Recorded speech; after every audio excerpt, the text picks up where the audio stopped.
Connected. Good. Okay. So, PJ, you're from lameil Funeral Home, right, in Canton, Ohio? Correct. Okay. And when you've been in the funeral home business for how many years now? We opened up in 1969, so 50 plus years. Holy cow! So you've seen a lot of stuff over a period of time. Well, my dad started. I'm second generation. So you've seen a lot of stuff. Pretty much. Yeah. When you first heard the pandemic, what month was it, and what did you think about it? Well, the pandemic really started around here in March is when we started hearing about it. Okay. Really didn't hit home probably till toward the end of March.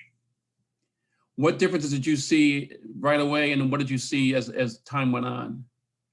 Well, we saw an increased load. Okay. I mean, more deaths, unfortunately. How many did you average before that, let's say in a month, and how many did you average in April and May? Well, that wouldn't be fair. Okay. Because really COVID kicked in around here toward the end of the year. Okay, that's fine. So you want to do it over a whole time period. Okay. But we were up probably about 20 to 25% over a normal year. Wow. Probably 20%. Okay. I don't want to exaggerate it. Now, you guys are experts in grief, so you understand how to handle the grief of a family. What was the difference that did you find with the families this time, or were there any differences with the COVID families this time? Well, the difference being is they can't, a lot of times they were scared. They didn't know what to do, and they couldn't do the public services for a while there. Mm-hmm. And so that took away part of the grief process. They were denied that. Yeah, that had to be tough for them. I can't even imagine that, especially if you haven't seen let's say they're in the nursing home, you haven't seen them for months. Well, that's the other thing. A lot of people died without loved ones around. Oh, yeah. Oh, I forgot about that. So that was an issue. And, without going through it personally myself, it's hard to really relate to that completely. Yeah. I mean, we get empathy, but, do we really understand it? Did you find that you may have had, and I don't know, I'm just guessing because you had this, you're exposed as I'm not. But did you find that there was a lot more questions this time that you were faced to answer that you didn't have normally, or let's say more anger towards the situation than you would have normally? I can't say there was anger. There was frustration. Okay. I can't say anybody came in here and really got mad at me. I mean, we actually canceled some funerals when this first hit that were already scheduled. Oh, wow. Because of the governor's shutdown. Oh, they had to be traumatic. Holy cow, they had to be traumatic. So, but they were upset, but not angry at me or anything, just upset about the situation. Right, I can see that. What I found when I was interviewing some of the nursing home people up here anyways in Tiffin was that the nursing home deaths spiked here in November, December. That is true. But they had about 30 to 40 in a month, and they usually have one every other month. We usually do about 12 to 15 funerals a month. In November, we did 21. In December, we did 35. Wow. So, yeah, that kind of reflected all of Ohio. Wow. So, I mean, was it 7 days a week then? Oh, yeah. Wow. Yeah, there was one night we had 3 COVID deaths, and 2 of them were in the same nursing home. Oh, my gosh. And that seemed to be how it was around here, at least. Once the nursing home got it, unfortunately, it was a domino effect in that nursing home. Yeah, that's what I'm finding here, too. And they tried so hard to keep it away. Yeah, I mean, the 2 nursing homes that really got hit hard in December were nursing homes that had no COVID until then, right? Which is pretty astounding. I agree with you on that. It was kind of strange to me, too, that they kept it away for all those months. And then once it came in, it just wiped everybody out. Unfortunately, that's the case. Yeah. Now, as far as, this is a business I know nothing about, so forgive me for asking stupid questions, okay? None of them are stupid. If you don't know, why would you know? I'm not, that's for sure. I'm a chemist, that's all I am. When it comes to processing, when you have that many bodies to process, it's got to be a huge workload on the people and the staff you've got there. Well, we're not set up for that kind of business. So I was working night and day for literally 60 days. The least amount I worked in any day was 8 hours. Oh my gosh. And I'm talking about Christmas. I'm talking about Saturday, Sundays. I'm talking about every single day. Wow. It was just constant work. But that being said, not to be negative or not to be, I guess to make light of it is, what else was there to do? Yeah, I guess so. But still, I mean, and I have to, here's my question. Because you guys are trained in grief and everything else, but to have that kind of load of grief, as long as you had it for the days that you had it, I mean, that had to be, I would think that for me, it'd be just astronomically stressful to have that kind of grief. Yeah, but you're helping people out. You're helping your families out. A lot of these families, I know them and everything, and you just deal with it. That's all you can do. Yeah, but I guess it's just, I can't imagine having to have that many when you're used to a certain number, and then you have it, double and triple almost, that many have got to do a month, and all the grief from all the families, especially the ones that haven't seen their loved ones in months, and then they see them in a casket. They're the ones that are going through the grief. Yeah. That are really suffering more. You just have to have empathy and try to help them through that grief. I can't even imagine it. Truly, I can't imagine it. Did you find that most of the families were understanding in terms of the limitations they had on the funeral, or what kind of limitations were there on the funeral? Did you have limitations for people? There were no real limitations by the state except for social distancing. Okay. However, there was limitations. Some churches weren't going to have funerals.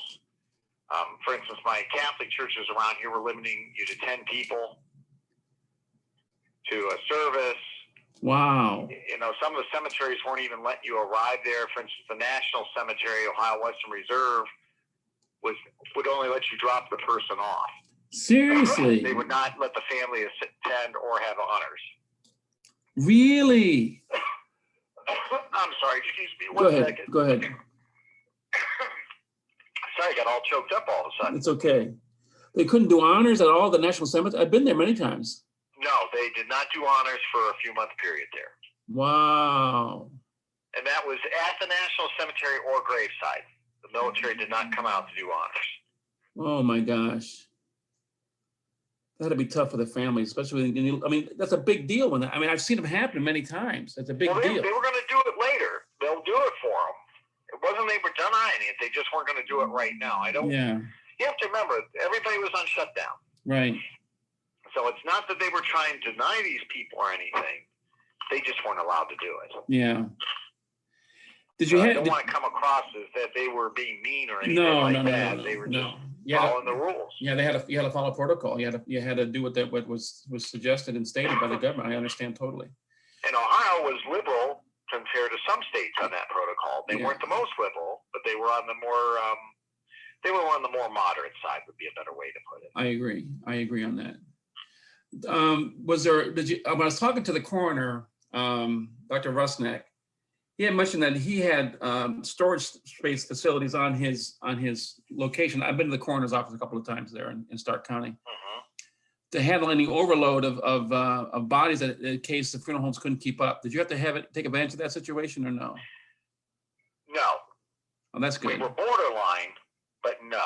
Okay. The worst case I was probably the second week of December. My cooler was filled. I had one body at each of the hospitals in their cooler waiting for us to pick up that were going to be cremated. And then there was one out at the morgue, but that one was not because of me not having capacity. There just wasn't paperwork for it. Okay. But you were borderline. But we were on the verge. Yeah. Holy cow. In your years of working in this business, has it ever had that kind of capacity, that kind of activity for that kind of month? Have you ever had that before? No, and there was other funeral homes that were having the same issues. Okay. How about you? I don't know who started the business, your dad or your mom or whatever, but have they ever seen it in their lifetime? No, my dad never saw anything like that. Yeah, I wouldn't think so.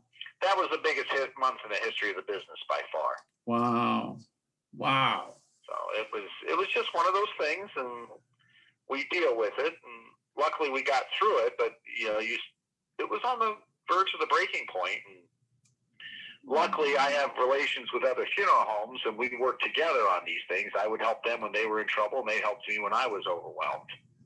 I'm glad you had that. I can't imagine it. Some places don't have that option. Yeah, especially if you're the only one in town. We only have two in this little small town of Tiffin, and I had talked to them this morning, and they were pretty much overloaded. Especially the crematorium was overloaded. Well, the crematory here, normally you can have a person cremate within 24 hours of delivery. They were 3 and 4 days behind for a while there. Wow. So yeah, the system was taxed, no doubt about it. One last question, because I want to keep you, but one last question for you. When someone looks at this artwork, and the artwork I'll deliver to you, okay? I'll drive out and meet you, deliver it to you, because I'll do the coroners in the same day, so I'm going to see you both.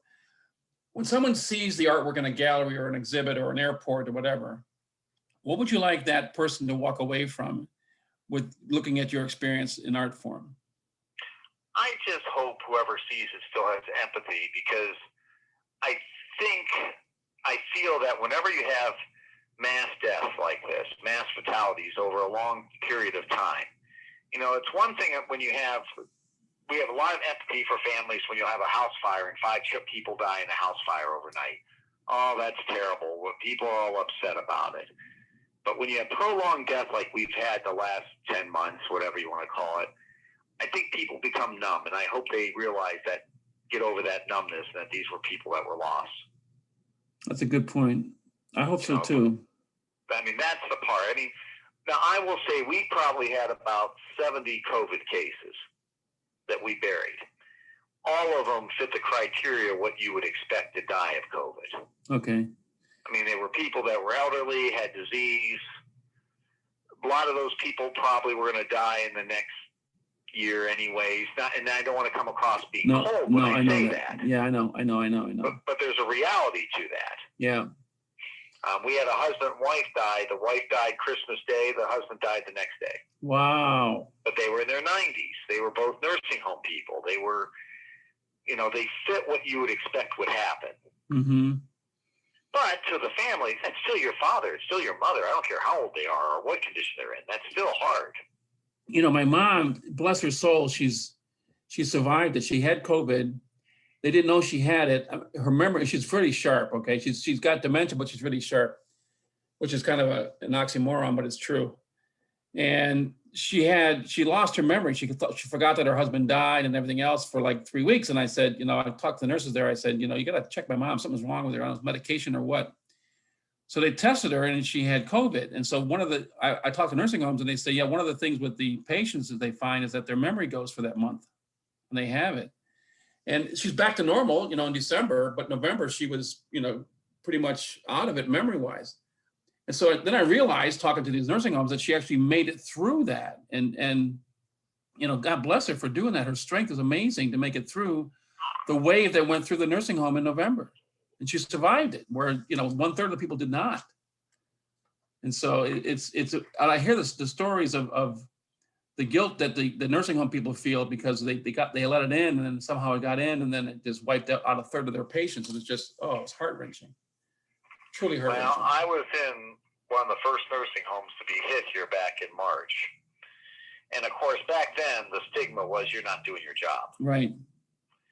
Now, since we know more, those people were judged wrongly. I agree.